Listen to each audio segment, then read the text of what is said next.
HRN listeners. As we celebrate our 15th year, we are deepening our commitment to giving voice to the next generation of food systems storytellers, and we need your help. Our internship and fellowship programs help activate new possibilities for underrepresented and underestimated young people through experiential journalism, audio engineering, and production training. Through these unique programs, HRN helps food equity stewards build essential workforce readiness skills that expand their potential and foster economic mobility. Please consider supporting these critical programs. And with a minimum donation, you can be entered to win a dinner for two at an amazing restaurant in one of 8 cities and tickets to a concert at a great venue in one of those cities. We have incredible partners across the country who have donated, as they also share our passion for helping to educate the next generation of food systems storytellers. Check out heritageradionetwork.org/15 to donate and enter to win today. That's heritageradionetwork.org/15 to donate and enter to win today. And make sure you donate before March 31st. Thank you. Enjoy food the way nature intended. Alaska Seafood. Wild, natural, and sustainable.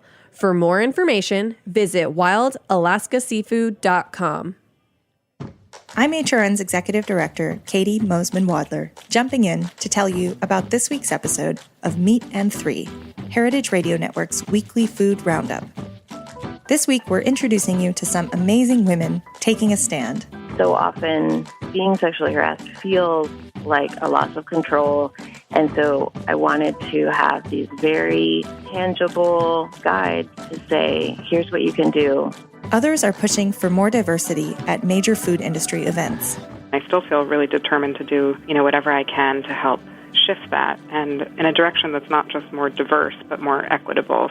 We also have a report on that summer business staple, the lemonade stand. The lemonade stand might be the purest form of starting a business. Low overhead, easy to get into, and requires little experience or special equipment. Don't miss Meat and Three, your weekly 15-minute food news roundup from HRN. Subscribe on Apple Podcasts, Stitcher, or your favorite podcast app. Search MEAT+THREE, and thanks, as always, for listening.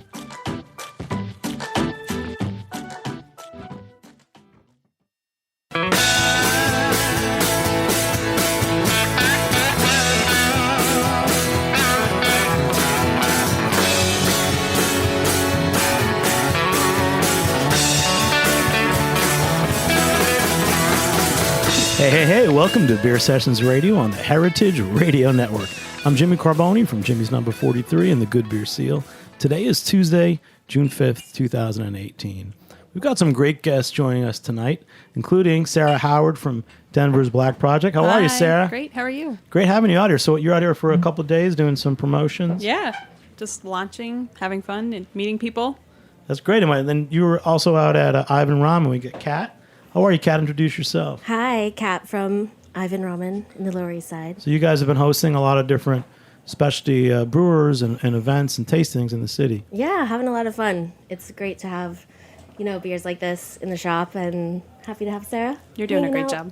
That's awesome. And legend. Not so much legend. Just guest when you can't get anybody else. BR Rolya, Shelton Brothers Imports. This is a pretty special lineup. Everyone's into sour beers, but we're going to talk specifically about spontaneously fermented beers. Is that it, Sarah? Yes, absolutely. Yeah, and this is the old school. I'm expected to hear about some cobwebs. Spiders, kind of like Cantillon.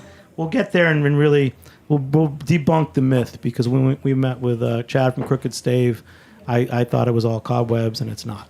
So we got a lot to talk about. You check us out at beer_sessions. And check us out, heritageradionetwork.org. So let's go. So spontaneously fermented beers. So let's little background. So Sarah, you guys you're in Colorado. Yep. In Denver. Yes. And you said you originally had a brewery that was you call it a clean beer brewery. Yep. So we were doing the whole concept behind Former Future was taking historical styles and ideas and kind of reinventing them in our own way. So we had an 1800s recipe porter that we did as a salted caramel porter. That was kind of our mainstay that we had on all the time. And we were doing these Black Project beers on the side, kind of secretly in the back. Nobody really knew what we were doing. And won a couple of GABF medals in 2014 and 2015 and decided that we wanted to do that full time. Oh, so you won the medals for the Black Project stuff. Yeah. So I our see. first and second beers that we ever brewed as experiments, basically, we won medals for. That's great. It's really cool that so it's kind of like trial and error. You figured out what worked. Yeah, And absolutely. then was it the same facility, or did you open a new facility? Or Same facility. What really kind of had us, changed our minds about what we wanted to do is we were able to open the barrel cellar basically on site. We were able to sublease some extra space, and that's what really kind of spurred us forward. That's great. And along the process, so at some point you met some Shelton Brothers people, Yeah. which has helped you grow. And Yeah, so we in met New them York. at Beer Meets Wood, the Beer Advocate Festival up in Portland, Maine, and they really liked our beer, and we have just had a great experience with anything and everything that they've done for us. So, PR. So a little background: you're here with this crew. You're doing a tasting tonight at Spite and Dival. Mm-hmm. And last night you guys were at Ivan Ramen. Did a beer dinner over at Ivan Ramen, yeah.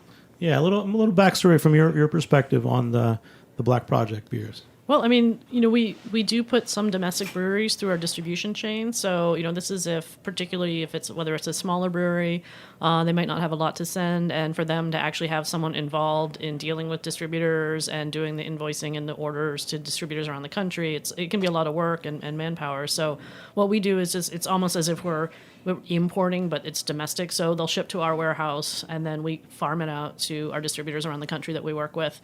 And they all have a lot of similarities often to our European brewers, particularly the traditional ones, whether it's spontaneous fermentation, using some barrels. It fits in very well into our portfolio. It's sort of a family of whether it's New World, Old World, and it's just a nice complement to have these American brewers who are doing things, for example, like Cantillon has been doing for many years, but doing it here and adapting it, whether it's Jester King doing it in Texas, adapting American wild yeasts to their beers.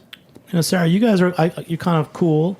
If we can use that term, there are cool breweries and cool brewers. You're doing something a little different. And you associate with the right people, like you're here in town at Ivan Ramen and Spite and Dival. What sets you apart? Because you're doing something special. And what are some other breweries around the country that you feel like you associate with? Ooh, great question. I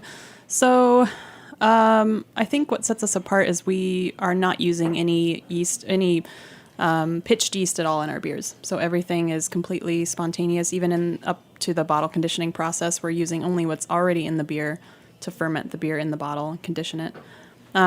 Jester King is definitely, we love those guys. We get along with them very well. We brewed a collaboration beer with them recently. It hasn't been released yet, but that's in the works as well, both on their end of things and then at our brewery as well. So we love those guys. That's great. And then, Kat, so I've been wanting to meet you because you've been hosting so many cool things at Ivan Ramen. So what makes craft beer go so well with ramen? I think it's just That's a general question. Yeah. I wanted to ask that. Beer loves ramen and ramen loves beer. I think it's the third wheel of great hospitality and great food. Your beverages should be right there with everything else. But I think just it's about relationships. It's about being passionate. It's about artisan stuff and things like Crooked Stave or Jester King. It's great to, have that on the New York market. Great to crush. But you're bowls of still ramen. breaking boundaries because, I know you had a Crooked Stave tap takeover at a McKellar dinner. Yeah. Having Chad and his whole team in the shop was really fun. Sour beer keeps your palate really fresh. There's a lot of fat and a lot of carbs and a lot of spice and a lot of things going on in every bowl of ramen. But it's really about just partnering with people that are passionate about what they're doing. Yeah. So you did the dinner last night with Sarah from Black Project. Did you talk to her in advance, or was that the first time you met her? She came up to me in Copenhagen and said, "Hi, I'm Kat from Ivan Ramen." Yeah. Yeah, I think and Sarah was having a tough time with her. I was having a breakdown with the keg. But yeah, we never met. BR just reached out to our team and said, "Hey, these guys we're about to get a really crazy beer drop from Black Project," and we jumped all over it instantly. I knew about Sarah just from following, being a real good Instagram creeper. And we couldn't wait. We were super excited. We, still have beer. Come drink it. All right. Yeah, but it was great. It was great. And Sarah, let's talk about more of the evolution of your beer. So you started with those 2 experimental beers. You won GABF awards. If they're spontaneously fermented, what's your philosophy of beer? How do you make a beer? You kind of let it happen, and each one's different. Have you ever replicated the same beer? So we have a brand. We have brands that we replicate. So Dreamland is kind of our base golden sour, and that the batch changes every time. So the blend is going to be a little bit different every time. It's going to taste a little bit different just based on where each part of the blend is in the process and development. So KC Brewing is a good example of this, out in Glenwood Springs, Colorado, and he'll have the same brand, but it's going to taste different every time. I think people have enjoyed that from us because they like to taste them side by side and kind of see the progression, see where it is in the bottle, how it's changed in development in the bottle. It's really fun. Keeps it fresh. It's like wine in some way. Like yeah, absolutely. Different vintages. Yep. Different treatment. People are like, oh, I like batch 1 better, or I like batch 3 better, it's a lot of fun. Or for my first time, this is my first black project. So what is my first beer that I'm drinking? So you were drinking Cygnus. Cygnus, we do different fruits with Cygnus, but it is a blend of 1, 2, and 3 year beer. And so similar to a goose, we don't call it goose, but similar. And we do it with different fruits. So this was the first one we did with Montmorency cherry. And we actually recently released this for the second year. Did 2 different blends, one with, they're both with Montmorency and Balaton cherries, just a little bit lighter cherry with each blend. It's one of my favorite ones that we do every year. Beautiful cherries, beautiful fruit. It's great. Awesome. Kat, what do you think of it? Yeah. It's my first black amazing. Project beer ever. Yeah, when I tasted some beer at NBCC that Sarah made, and it was, it's cool. I love fruited sour beers, so it's right up my alley. And I love cherries. So this is, definitely. But how does this fit in with your other sour beers? I know you guys have Cantillon, which I can't get anymore. No one can. Yeah. I think you still have Dry Fontaine, don't you? Yeah. We have Dry Fontaine and Cantillon. No, it's nice. The one thing I find a lot of American sours tend to be very one-dimensional. It's all about the sour. And it's just whether it's the lactic or the acetic acid, it's just it reminds me of the early days of imperial IPAs where it was 100% hops and alpha acids and there was really no malt backbone underneath it.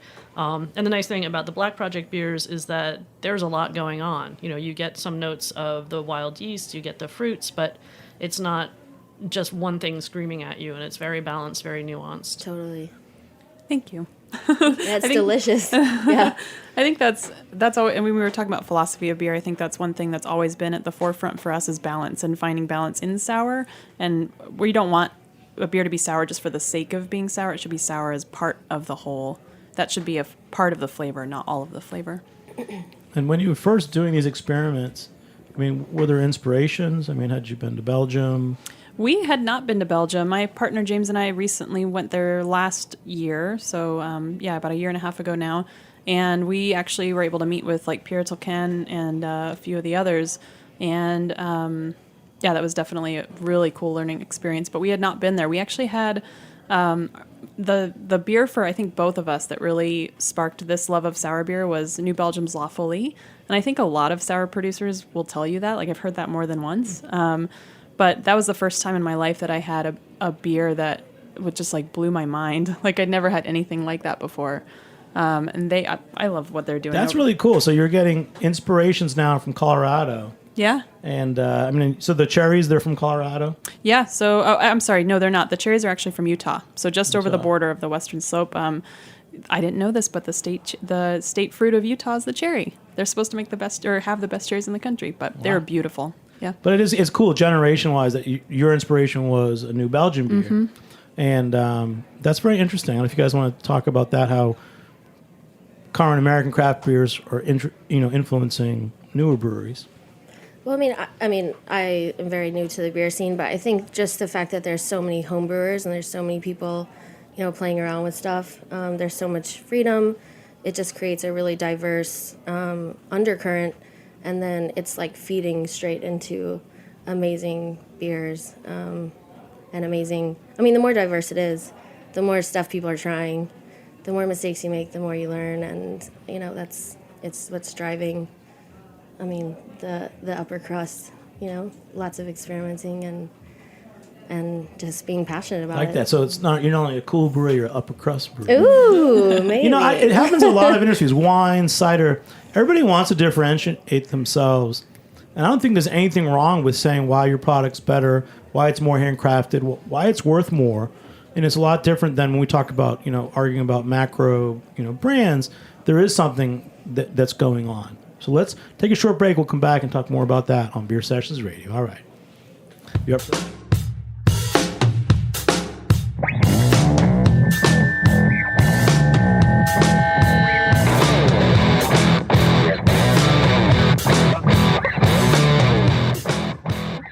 Think about what it takes to swim a coastline longer than the entire eastern seaboard and leap tall waterfalls in a single bound.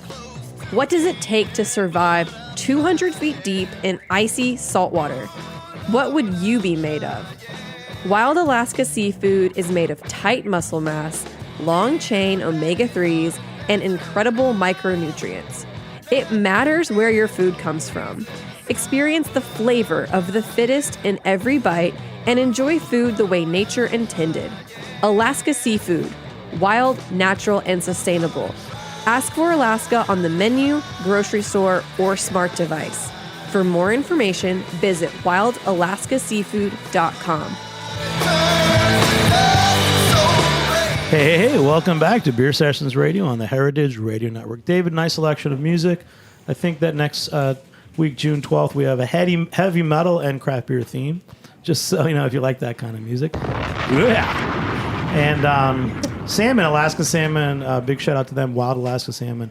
Makes me think of the beer we just had. So that first Black Project beer, I like a sour beer. I think that could have done well with a Wild Alaska Salmon. What do you guys think?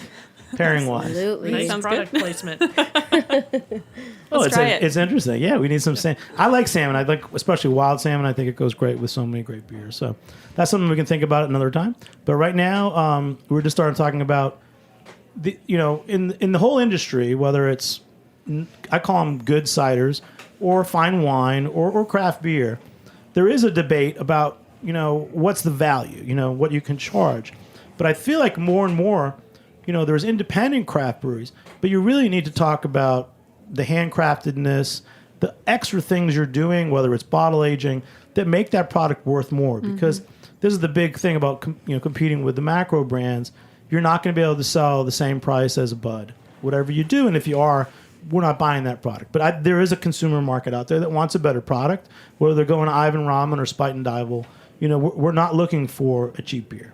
So I don't know if you've thought about that, because your marketing and your actual product, it's a very high quality product. Yeah, I mean, I think that's something that comes up for us often. We do charge, and we charge a lot for our beer, and we've gotten a little bit of backlash about that. But I mean, I think you have to know. Well, for one, you have to know what you're putting in the beer. And I know I'll use the mock limit, for instance, we had at Ivan Ramen, I think we'll have tonight as well. That beer, the amount of work that goes into that beer is so much, and just the amount of man hours to process everything, and the amount of loss because we're doing a free run of the juice from the grapes. So you have to know what you're putting into it and know what the value is to you or to somebody else, your customer market as well. And then for beer, the way you guys market beers based on price or handcraftedness. That's a very difficult thing, is that people are always we often get Shelton Brothers are so rich because look at what they charge for this beer, and we tend to be very modest in our markups. I mean, there's some beers we make very little because we feel this beer is something we want to make it accessible to people. It's coming to us from wherever the freight costs are very high, the customs are very high. And then just the process itself, whether it's not an IPA that can be turned out very quickly. It might be barrel aged. It might have been sitting in real estate, essentially in a barrel or in a tank for 6 months, a year. And that's beer that's money that has been invested into the beer itself for the brewery that the brewery can't sell and get their money until they actually release it. So it's, there's a lot more going into it. I mean, the same thing where a 10% beer, essentially the ingredients cost just about the same as a 4% beer, but people think, oh, well, I don't want to pay $12 for a glass of imported, 4% session beer when I can get an imperial stout for the same amount of money. But, the base ingredients cost about the same. So it's very hard for people to understand, or they just don't realize, I should say, what goes into, particularly when you're talking about older or beers that tend to require aging, that there is a lot of money going into it on the brewer side that then, that's what we are charging for, to our distributor, who then, pays, charges to the accounts, to the shops and the bars. And Kat, you seem like you're able to carry like really high quality beers at Ivan Ramen. Does that ever come up, like the cost of beer? Do you feel like your customers just want a better beer? I mean, I think it's, it starts first with education. Like if your guests know, what they're drinking. I mean, we all understand the concept of rent. I mean, living in New York, it's like those bottles got to pay rent, for the 3 years that they're hanging out in the brewery. They're, taking up space or taking up time. Where you're opening some, every month to see what is this doing, where is it, like how much bottle conditioning does this need, like how much more time should we let this, it's like these slow beers, it's like, yeast and sugar need time to hang out and play and develop. And I think for us it starts with just, mentoring our staff. What's a lambic, what's a goose, like what's, what are these different styles, why do they take so long, why are they so expensive? And the guests, everybody loves to learn. I mean, whether they're asking questions or not, there's ways to subtly get people excited about, all the love and the prep that goes into these beers. It's like years. And Sarah, you said this next beer we poured. What did you say when you poured it for us? I said I haven't tasted this one in a while. So tell us first what the beer is, and then what went into making this beer, and the time and so value. This one's really fun, actually. So this was our first experiment with lupulin powder, or cryo hops, they're called as well. So basically, it's the lupulin gland from the hop that is cryogenically frozen off into like a powder form. And it's basically all of the beautiful hoppiness from the hops without that grassy kind of vegetal character that goes with hop leaf or hop pellets. So this was our first experiment with that. And this is with Simcoe and Mosaic hops, or lupulin powder. And the base on this is just a sour wheat. So very simple. We're actually serving the base beer tonight called Cloudmaster. That's the base for this beer. So super light, low alcohol, drinkable. Some people hate that word, but it is. Nothing But wrong. still- It just You is. have to drink it. A lot of care and crafting. Quaffable. Yeah, we'll go back to that afterwards. But going back to when you guys decided to just become Black Project and just do your spontaneous fermented beers, what were some of the first challenges and positive responses you got, and how that really, the early days? So when are you talking about when we first transitioned over to Black Project? Yeah. So the first hurdle that we had to First couple overcome years. was really space, because we have to park the barrels somewhere. So we were able to get that second space, or the second part of our space, and that was really what spurred us forward to start it. But then we had to get really creative with how we were going to make beers, and we're limited on space, and we have a lot of beer that's just kind of sitting there for long periods of time. So James really started getting creative with how can we stick within our limits of spontaneous fermentation only, but do things a little differently. So we use these square totes. A lot of breweries use them. They're called Hoover totes. They're just these big stainless steel vessels, and we use those as Soleras. So they're never fully emptied all the way. We empty it usually a third of the way to make a beer, rebrew on top of it, and then we let that sit for another 8 months and develop. But they take up less space. They can be stacked if you have smaller ones. So that's really been a way for us to do that and stick with the boundary of spontaneous fermentation.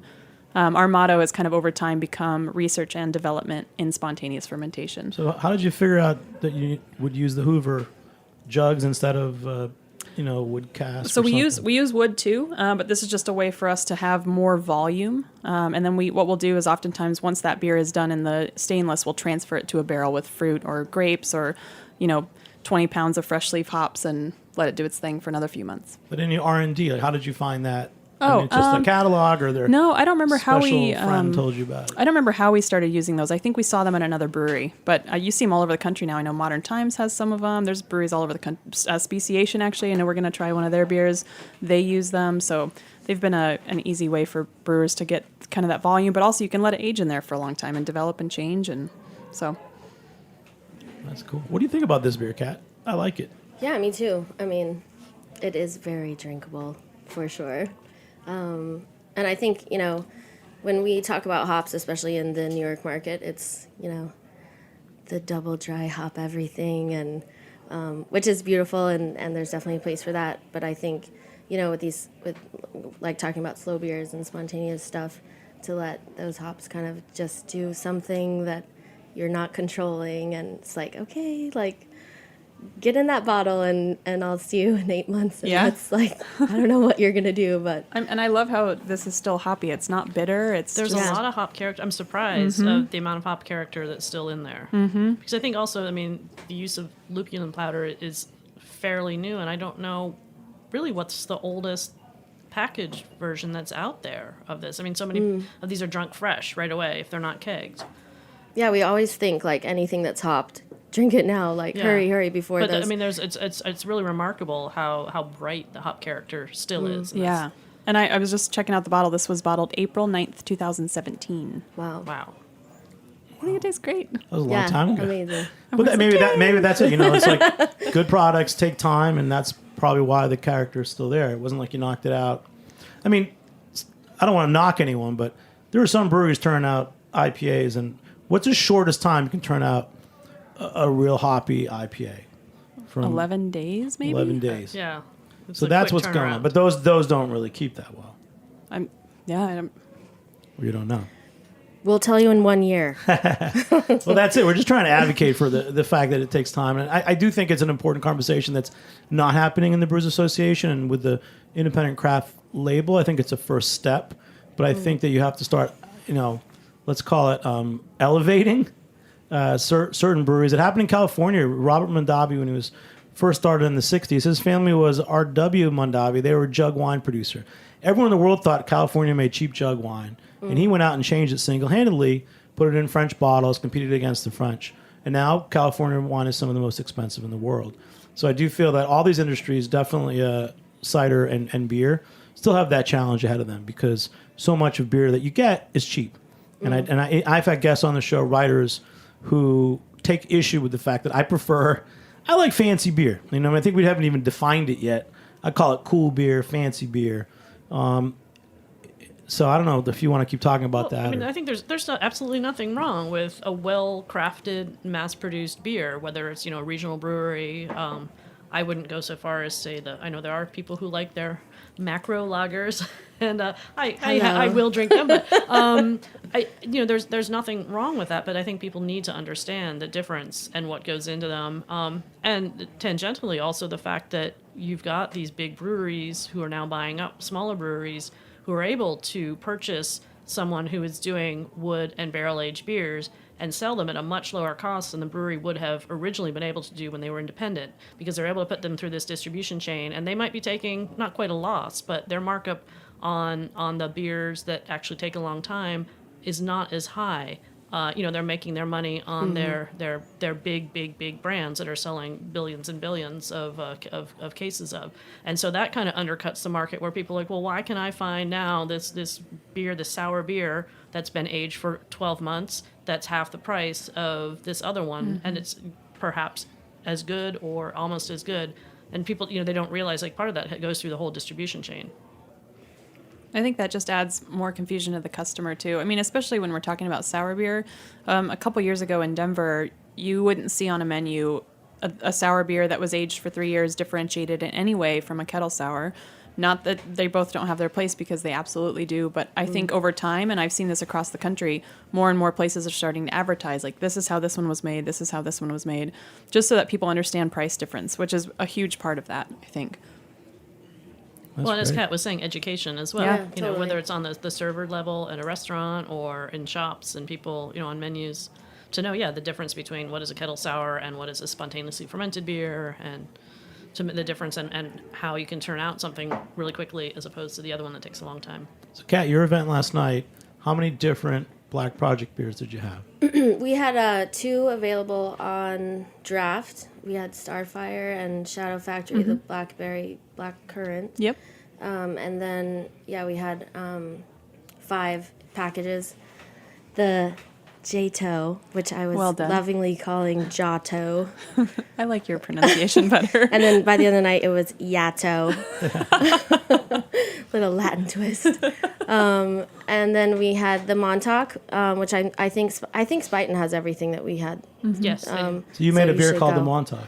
Yeah, so that was a collaboration with Speciation. Mitch from Speciation used to work for us many moons ago. And so we did a collaboration. They released one version. We released another. So how do you think that Ivan Ramen did? Did they do a good job of representing the beers? Like, how absolutely. did they? For you, Sarah, how did they describe the beers? What information did they put out there? The menu was very descriptive, and even the Shadow Factory was like so detailed. It was basically everything from Untapped that you could read about that beer was on there. Absolutely. It was so great. No, it was wonderful. Such a good experience. So more information than less. Yeah, that's good, but that goes back to the education piece. The most. If they don't want to read it, they don't. Customer doesn't have to read it. But just buy, just one of everything. Yeah, one of everything. I like that. Hey, we're gonna take another short break. We'll be back in a few minutes on Beer Sessions Radio. All right.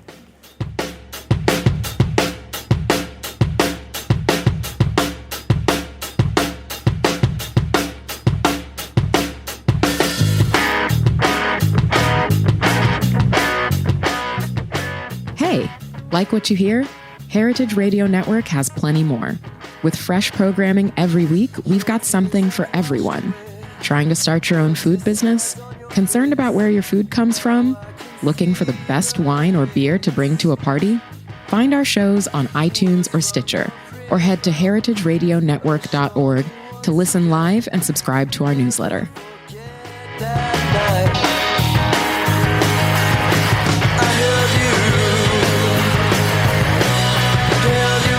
Hey, welcome back to Beer Sessions Radio on the Heritage Radio Network. Hey, check us out, heritageradionetwork.org. Become a member. There's perks, and there's a new show, Meat and Three. It's a news show, regular weekly news show, and sometimes there's clips from Beer Sessions Radio, so check it out. So another guest walked in, another brewer from Colorado. Please introduce yourself, sir. Yeah, Colin Jones from Wildworks Brewing in Greeley, Colorado, about an hour north of Denver. Thanks for letting me crash the party. Great, man. So you heard a little bit we were talking about. What were you about to say? Well, I was just jumping off of Kat's point. When we're talking about educating staff, consumers, in the land of Colorado, and these kind of spontaneous beers or barrel-aged beers, we're all charging what I think everybody considers an arm and a leg for it. But if we can make that correlation as to ingredients and time and process and properly communicate that, we can start to push those boundaries that make the production of these high-end beers equitable for everybody involved. And I think to have a successful program, it has to be equitable for all. I think earlier I met you. You said that you're making a clean beer. We do everything. So at Wildworks, we brew what we love. We actually just won a bronze for our wild sour at World Beer Cup, so that was cool. We got a gold at GABF for our barrel-aged Imperial Stout. And then we do a ton of IPAs and kettle sours. Great. I actually wanted you on because I want to talk a little more about the state of Colorado. Earlier, Sarah, you said that one of your first beers, the one we tasted, was inspired by a New Belgium beer. Yeah. As opposed to a beer from Belgium. And so let's talk about the state of Colorado. I know there's a special law where an independent wine, liquor, beer store is the only place that can sell beer, wine, and liquor, which I know that Eric Wallace from Left Hand has said really helped the development of. And it seems like Colorado is like the most solid, unified craft brewing state. Yeah, I think people have varying opinions on that. Some people say California or Michigan or whatever, but I've really, the whole argument behind keeping it that way, and this law recently changed, but that was because it's so easy to walk into your local liquor store and know your buyer there. And there are so many buyers that are so engaged in the local community, and by changing that to allow grocery stores to sell, that definitely changes that landscape, and the law right now in Colorado, you're only allowed to own one liquor store, But if you're a grocery store, you can have multiple chains, and so that didn't seem fair to a lot of people. It's kind of the argument for why people were against it, so to speak. Yeah. Well, it's cool. There's a lot of stuff. Anything else you want to say about Colorado as a unique state? I would say it's very economically wise to do craft beer in Colorado. We have a governor that used to run a brew pub, and so the laws are very much in spurning new breweries and building up that infrastructure. Also led by Coors as well. I mean, we're talking macro. Coors has done a lot for Colorado in terms of making it a business-friendly climate. Then you have the old guys, the New Belgiums, the Odells, that have really, and the left hands as well, that have really worked so hard to get those laws where they need to be. At WeldWorks, we self-distribute all along the Front Range, and that wouldn't be possible without everybody ahead of us doing that legwork for us. So, I love Colorado beer. I really do. I mean, I've been kind of across the country and tasted beers, and I think that on a whole scale, Colorado makes the best beer in the country. Like, you can go to there's 70 breweries just in Denver city limits, and I mean, the quality of beer, is just, I think Colorado is a great beer state. It's Go funny. Colorado, yay. Yeah, totally. And it's funny, too. I mean, we're a very collaborative environment in Colorado, but we're also very competitive. We all want to beat each other at the end of the day. We do. And excellence, I mean, I think that spurs excellence. Like, if you're around somebody who's making really good beer, you're going to make really good beer. You have no other choice, really. And so, yeah, I think Colorado is just, that's also good for the consumer, who, if they realize, like, oh, wow, I really like this beer and it's very good, and then learning, like, oh, well, maybe that one's not so good, and then that kind of elevates the game of everyone if they realize, like, oh, yeah, there's some really good beers I'm up against, and if I want part of the market, I need to make sure that all my stuff is dialed in and really good. And I think there's so many breweries in Colorado that are all doing different styles of beer, and Bierstadt Lager House, best lager maybe in the country that I've ever had. Hazy IPAs, stouts, sours. I mean, Colorado's kind of become known as like the sour state. We've got Crooked Stave and Casey and Black Project Purpose. and Purpose now, and so many good beers. What's the one that Peter Buchart just opened? Purpose. Oh, Purpose, Yep, and then Primitive. That's what I was thinking of. Yeah. So I mean, we're just kind of doing all the things. You guys are cool. Let's Thank switch it you. back. So the styles of beer, like for me in New York, maybe just me, I looked at things like Belgian styles like Lambic, and I feel like Lambic covers a lot of the kind of beers I like that are sour. And BR can correct me if I'm wrong. What is the best way to describe an American lambic that has like some wood aging, that's aspiring to things like the Dry Fontaine, things that I would seek out? Is there a label? Is there a name? I know that Suarez Family Brewery upstate New York likes to call some of his beers country beers. I don't know if there's any labels or names. You can't really say lambic here. Yeah, we don't use the terms lambic or goose. So actually last year, James, my partner, went over to Belgium with Jeff Stuffings from Jester King and met with Horal, which is the Belgian producers. It's the... Now I'm trying to think of the acronym, but it's basically the organization of lambic producers. Notably, Cantillon is not part of that. On purpose. How do you say that in Belgium? Oral, it's Horal. You want to flash a little of your Flemish? My Flemish is not so good. It's the French I've got. And so they went over there and just to have a little talk basically about what can we call this that's in line and respective to Belgian lambic and goose producers, but that also makes it clear to the consumer, because again, it goes back to that education piece.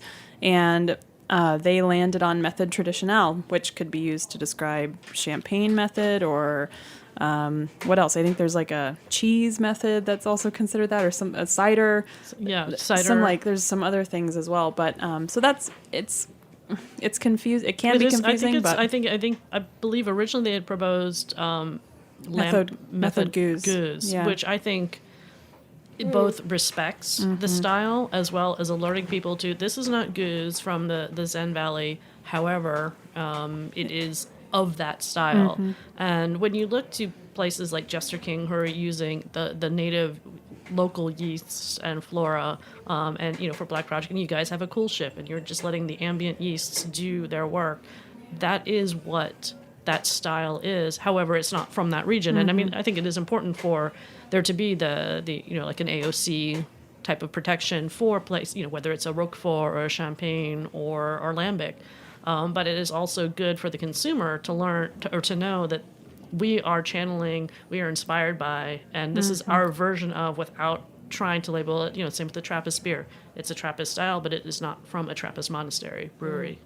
And I think the BA, I mean, that's going to be a battle that's going to have to be fought for many years, I think, just in getting the BA on board. And SWAG was started, the Sour and Wild Ales Guild, and, it's kind of slow going, I think, but I think over time it's going to be something that's going to have to be looked at and changed, because you look at the number of categories and the BJCP guidelines for, wheat beer, and there's, 15, 20 categories, and then you look at sour beer and it's like 7, So, and that can just be the whole, I mean, you tasted 2 beers from Black Project that were completely different, but they're both sour beers. It's not more of, it's a catch-all. Yeah. That's that. When we sat with Chad from Crooked Stave a couple months ago, he really broke down for him. He makes sour, he makes Brett, and he makes wild beers. And he says he makes them all differently. They have different systems. But just alone, he considers those 3, in his brewery, 3 different types of beers. Yep. I mean, and we do the same thing. We have different ways that we make beer, different ages, that depending on what we're going to do with it, different methods for adding fruit, depending on what the fruit is. So it's all completely different. I don't know if you can ever break down truly what each of those are, but I mean, it could be infinite, really. That's the way of American beer, I guess. And tell us about one brewing experience a couple years ago. Either it just blew your mind, or the best beer you made, or something that totally fucked up. A little bit of that process. Oh man, that's a hard question. You never made mistakes. I would say, okay, so we made so yes, our first beer that we ever made was a mistake. So the first beer that we ever made, it was called Flyby. It was the beer that won the first GABF medal for us. When Mitch was brewing for us, he was brewing a Former Future beer, and he accidentally put an extra bag of grain in the wort. And so in order to get the right efficiency, we had to add extra water. And anyways, so James said, we're going to put that on the roof, and we're going to cool ship it on the roof. And we did that, and we won a GABF medal for that beer. And it was a total off the wall. You, let's just try it. Let's just try it. And I mean, and thank you, James, for having the foresight to say we're gonna do this with it and see what happens. And it worked. Did you have a cool ship at that point, or you just? We had 2 big stock pots, and we split our 5-barrel batch equally to both of those. They both were filled to the brim. We'd cover it with a cheesecloth, let it sit out overnight. James and Mitch would be on the roof lowering it down with ratchet straps. Oh, it was the most. Oh my gosh. So going back, if you use cheesecloth, then it's method traditionnel. Oh yeah, there you go. Yeah. Okay, we don't do it on the roof anymore. Now you're fancy. That's Colorado. We're legit now. Yeah, that's Colorado. Actually, Plan B up in the Hudson Valley, Evan Watson. I was there a couple years ago, and he has this cool ship, and it's on this kind of rack and wheels. I love those. You can actually roll it outside, so it gets the floor from the bees and. They make great beer. We met them a couple years ago at the Honey Summit in Austin, Texas, and they are doing really cool things. He's cool. If you're in New York City, July 18th, we're having a low-key event, New York City Brewers' Choice. It's our 8th year doing it, and Evan Watson is the Grand Marshal. Hi, Evan Watson. Yeah, and what it means, he says, what does that mean? I said, well, have you ever been to Belgium, in Cantillon in Belgium? He didn't answer me. That's as much fun as having with him. So, yes, keep it. So, one more, another crazy experiment, or of the beer. How about the beers that took off? There's one. Pick one of your little series that you particularly like, and why you guys made that, and why you've kept. So we have a beer called Stargate. It started out as this idea that we would do fruit in a spirit barrel, and it's kind of become its one brand, which is peaches, local peaches and rye whiskey barrels. Last year we did peaches and rye and nectarines and bourbon, and we just blended those together. But that's taken off for us. People love that beer. It's just got so much the peach character, but then also that vanilla kind of oaky character from the bourbon barrels. It's one of my favorite beers that we do all year. That's cool. And then what do you guys have on at Spite and Dival tonight in Williamsburg? Quite a lot of stuff. Yes. Atlas, Mock Limit, Thor. Atlas, Thor, Montauk with speciation. Jade, yeah. Shadow Factory. Jado, Cloudmaster. I'm trying to remember which of the kegs. I think Magic Lantern. I believe it's Magic Lantern. And then tomorrow night we're at As Is as well. Great. So there keeps being these select beer bars in New York that you guys go to usually.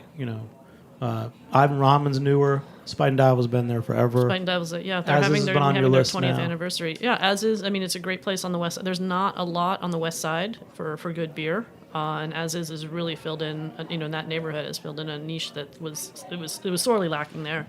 Spiten's an old, they've been supporters of our beers forever since they opened. Ivan Ramen, it's great to mix it up. So it's not just, we're doing a tap takeover at a beer bar.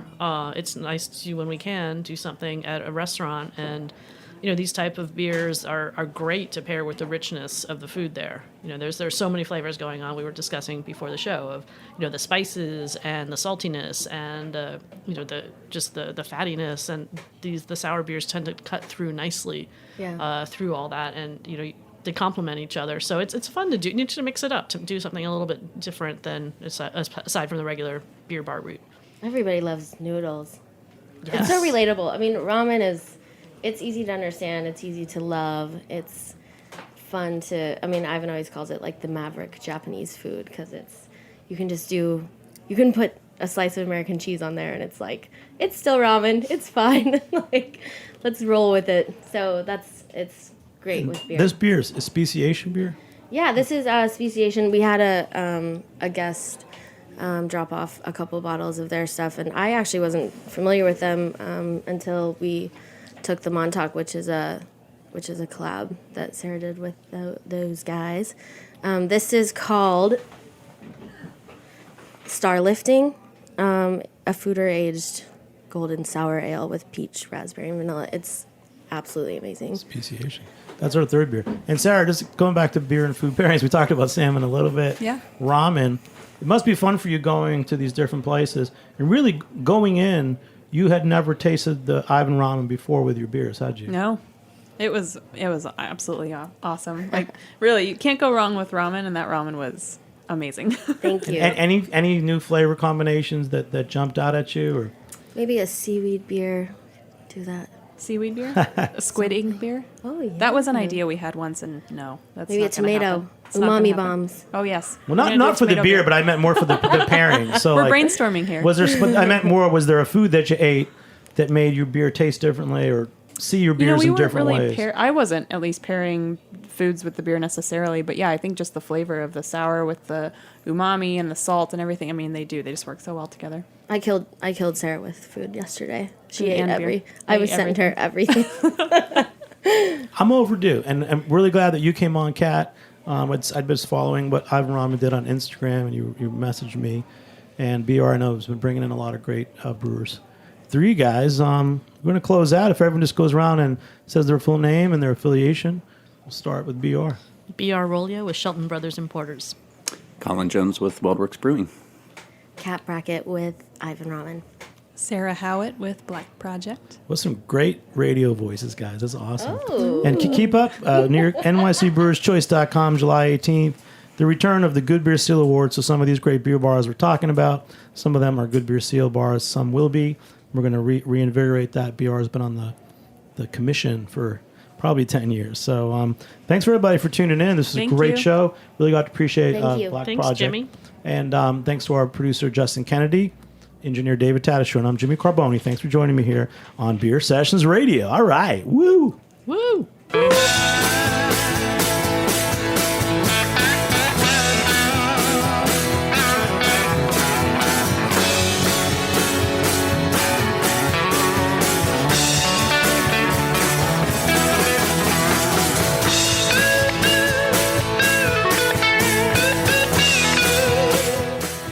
Thanks for listening to Heritage Radio Network, food radio supported by you.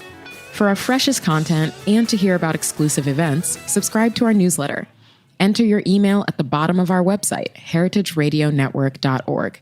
Connect with us on Facebook, Instagram, and Twitter at heritage_radio. Heritage Radio Network is a nonprofit organization driving conversations to make the world a better, fairer, more delicious place. And we couldn't do it without support from listeners like you. Want to be a part of the food world's most innovative community? Rate the shows you like, tell your friends, and please join our community by becoming a member. Just click on the beating heart at the top right of our homepage. Thanks for listening.